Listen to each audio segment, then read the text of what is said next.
My name is Sean Moorcroft. I'm the chairperson of the Johannesburg Boxing Organization. I'm also the vice president of Gauteng, and obviously I'm a national referee. Today we're here in Soweto to meet with Soweto and have a meeting with Soweto people and clubs to bring them in our organization.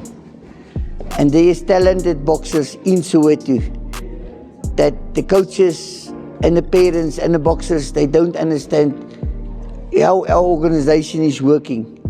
So we're here today at 11 o'clock, we'll have a meeting and we will gladly invite all the people, all the coaches, all the clubs, all the township boxers, male, female, to get in our system. Because we are registered and affiliated under SANABU. SANABU is affiliated to the World Boxing.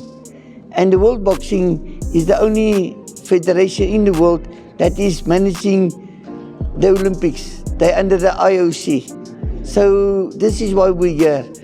We want to bring these boxers, we want to take them to the next level of boxing.